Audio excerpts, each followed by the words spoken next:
Roger, tous ces livres écrits, ces questions traitées sur les risques toxiques, on a envie de te dire, il y a tellement d'ampleur à tout ça, bon, faut bien mourir de quelque chose, non?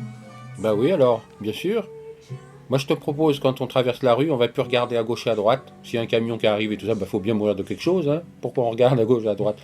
On n'a qu'à arrêter la médecine aussi, il faut bien mourir de quelque chose. Pourquoi les recherches médicales, tout ça? La toxicologie, l'épidémiologie, tout ça, on peut le... on s'en fout, il faut bien mourir de quelque chose. Et puis pourquoi la prévention? La prévention en santé publique, on laisse tomber. Il faut bien mourir de quelque chose, non? Ah ouais, ouais, là, ok, j'ai compris, je crois que j'ai sorti une belle connerie.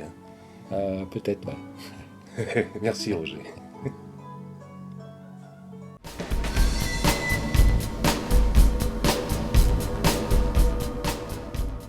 Il faut comprendre qu'aujourd'hui, tout notre environnement, que ce soit à la maison, au travail, dans la rue, dans le cadre des loisirs, nous sommes aujourd'hui et nous vivons dans un environnement qui a complètement changé, qui a été recomposé par les industriels. Les industriels ont littéralement réinventé la matière autour de nous. Plus rien n'est naturel et nous sommes exposés en permanence à des produits dont la plupart sont toxiques.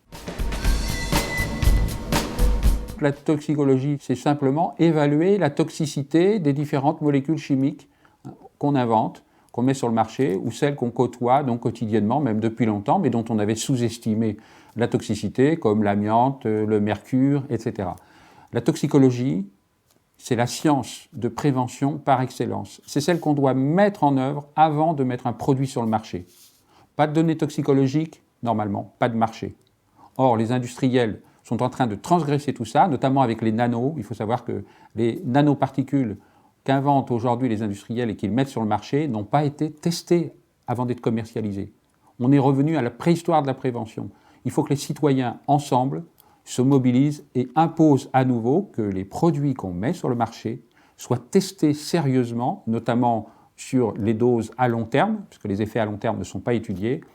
Il faut que les choses rentrent dans l'ordre, de façon à ce que nous ne soyons plus exposés à des produits chimiques toxiques au quotidien, qui fabriquent les cancers d'aujourd'hui et de demain, qui fabriquent les maladies du cerveau, type Alzheimer, Parkinson, sclérose amyotrophique, etc. Toutes ces maladies émergentes et envahissantes qui aujourd'hui nous tuent jour après jour.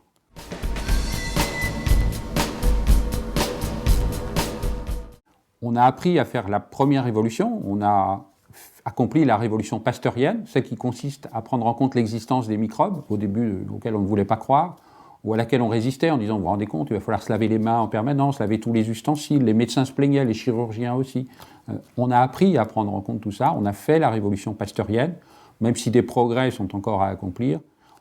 On a intégré dans notre culture et dans nos réflexes cette révolution contre les microbes, et bien aujourd'hui, cette révolution, on doit aussi l'accomplir face aux produits chimiques, contre l'invasion des produits toxiques que nous imposent les industriels.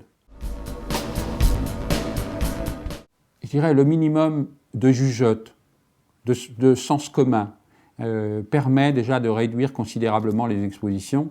Il faut savoir que des produits chimiques qu'on introduit dans notre quotidien viennent en fait à travers les articles industriels. En grande surface, on trouve des produits qui par définition contiennent aujourd'hui de nombreux produits chimiques toxiques, hélas. Et donc plus vous éviterez les produits qui proviennent du circuit industriel et plus vous éviterez les produits chimiques. Vous pouvez refuser de laisser rentrer à la maison les produits toxiques. Lire les étiquettes, bien sûr, mais là aussi ça nécessite de constituer un minimum de culture toxicologique, c'est-à-dire apprendre pour les produits les plus courants, eh bien, quels sont ceux qui sont toxiques. Même les petites doses de produits toxiques à répétition, à long terme, finissent par constituer un véritable danger, des bombes à retardement. Le mélange même de ces différents produits crée un cocktail explosif. Le corps est devenu un shaker, en fait, auquel on demande de mélanger en permanence des milliers de produits chimiques dont la toxicité s'aggrave en se mélangeant. Il faut apprendre à éviter les faibles doses à long terme qui malheureusement ne sont pas étudiées, mais qui, au regard des progrès de la toxicologie, s'avèrent particulièrement redoutables et qui préparent précisément des cancers, des maladies d'Alzheimer et toutes les maladies émergentes qu'on peut citer aujourd'hui, qui sont un véritable fléau.